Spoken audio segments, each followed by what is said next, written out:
Sejam bem-vindos ao meu sétimo ano, Tipo PH na área. A aula passada vimos um pouco sobre a causa das doenças, de onde é que ela vem, como funciona, certo? Hoje daremos continuidade ao assunto, só que hoje nós iremos falar sobre as vacinas, ok? Então vamos lá. O desenvolvimento das vacinas representou um grande avanço para a medicina e a saúde pública. Os cientistas descobriram que é possível preparar o organismo para que ele possa reagir com mais rapidez e eficiência ao entrar em contato com certos agentes causadores de doenças.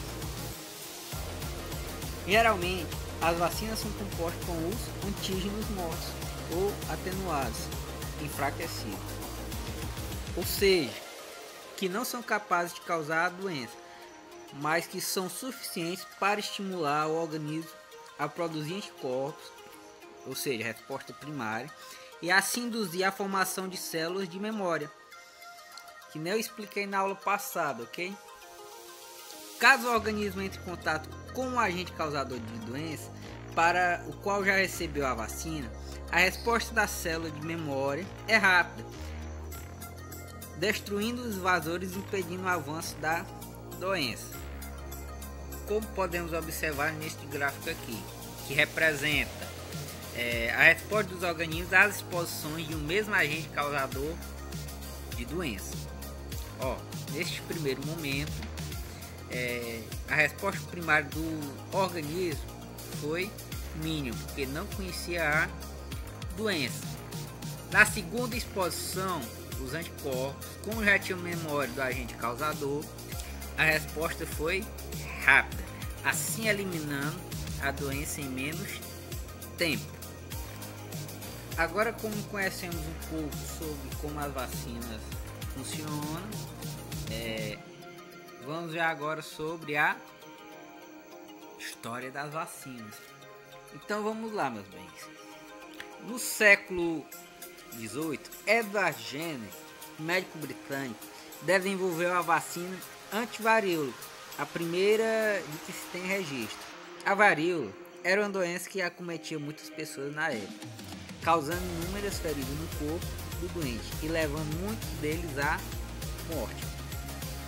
Jenner observou que as pessoas e o gado eram afetados por doenças semelhantes, e pessoas que ordenhavam vacas com poucos tipos de varíola que acometia os gados adquiriam resistência à varíola humana. Entre as suas inúmeras experiências, em maio de 1796, Jenner extraiu o pus da ferida da mão de uma ordenhadora que havia contraído a varíola bovina e o inoculou em um menino saudável, James Phipps, de 8 anos, que nem... Mas te pega, o que significa essa palavra inoculou? Ele pegou o pus e injetou no menino. O menino contraiu a forma branda da doença e logo ficou curado. Meses depois, Jenner inoculou no mesmo menino o líquido extraído de uma ferida de varíola humana. James não contraiu a doença, o que significa que estava imune à varíola. Então, com essa experiência, Jenner comprovou a sua teoria de que pessoas que eram afetadas com a varíola bovina não contraíam a varíola humana. Mas os experimentos de Jenner não foram reconhecidos pela comunidade médica da época. Apenas muitos anos depois, a vacinação foi adotada na prevenção de doenças.